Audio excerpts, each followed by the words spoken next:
It all started with a simple, misplaced text message. A little heart emoji from a name I didn't recognize. My wife Sarah just laughed it off.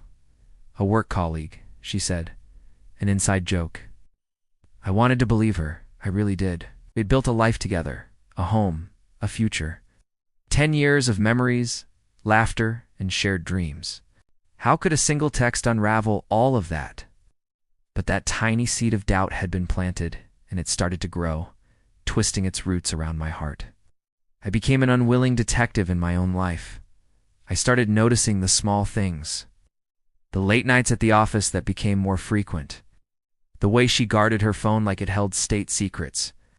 The scent of a cologne that wasn't mine clinging to her scarf. Each discovery was a small cut, a tiny betrayal that bled into the foundation of our marriage. I tried to confront her, gently at first. She'd accuse me of being paranoid, of being insecure. She'd turn it around on me, making me feel like the one who was breaking our trust. The gaslighting was so effective I almost believed her. I almost checked myself into therapy for jealousy issues. The breaking point came on our anniversary. I had planned a surprise dinner at the restaurant where we had our first date. I'd bought her a necklace she'd been admiring for months. I waited, the champagne getting warm, the candles melting down, never showed up. A text came through hours later. So, sorry, stuck in a last-minute meeting. Rain check. My heart didn't just break. It shattered. I knew she wasn't in a meeting. That night, fueled by a cocktail of grief and rage, I did something I never thought I'd do. I used our shared tablet, still logged into her cloud account, and I found everything. The messages, the pictures, the hotel bookings. It wasn't just a fling. It was a full-blown affair with her boss, David, a man I'd shaken hands with at company Christmas parties, a man who had eaten at our dinner table. The details were sordid, a cheap romance novel playing out at my expense. It mocked my predictability, my boring stability, the stability I had worked so hard to provide for us. In that moment, something inside me snapped. The love I felt for Sarah curdled into something cold and sharp. I didn't want to just leave. I wanted to burn it all down. I wanted them to feel a fraction of the humiliation and pain they had put me through. Revenge became my new obsession. It was the only thing that could drown out the sound of my own heart breaking.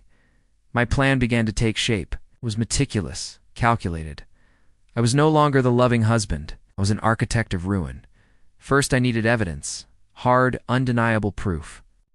I spent weeks gathering everything. I downloaded every text, every photo. I even hired a private investigator who documented their business trips with crystal-clear photographs.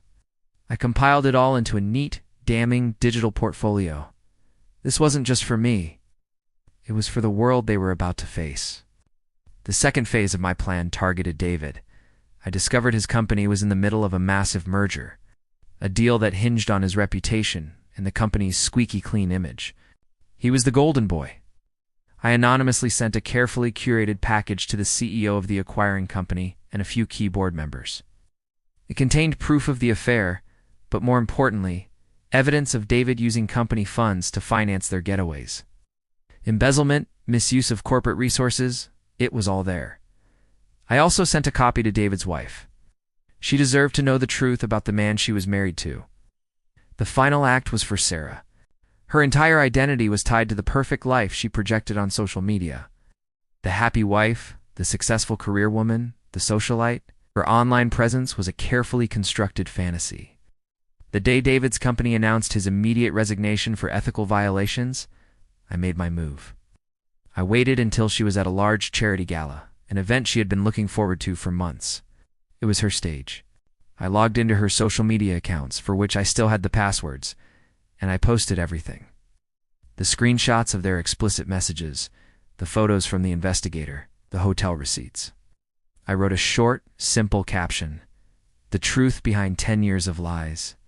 Then I changed all the passwords, packed a bag with my most essential belongings, and walked out of the house we had built together without a single look back. The fallout was immediate and catastrophic. My phone blew up with calls and texts, but I turned it off. I heard through mutual friends that Sarah had a complete breakdown at the gala.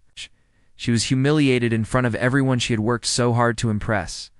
Her perfect world imploded in a public spectacle. David lost his job, his reputation, and his own marriage. They were both ruined, exposed for who they really were. For a few days, I felt a grim sense of satisfaction. Justice, I called it. I had won. I had taken back control. I replayed the moment of their downfall in my head, a highlight reel of my victory. I pictured Sarah's face when she saw the post, the panic in David's eyes when his world came crashing down. It felt good, it felt powerful, but the feeling didn't last. The adrenaline faded, and the silence that followed was deafening. I was staying in a sterile hotel room, surrounded by unpacked boxes and the ghost of a life I had systematically destroyed. I had burned the whole forest down just to kill the 2 snakes hiding within it, but I was standing in the ashes, alone. The rage that had propelled me forward was gone, replaced by a profound and hollow emptiness.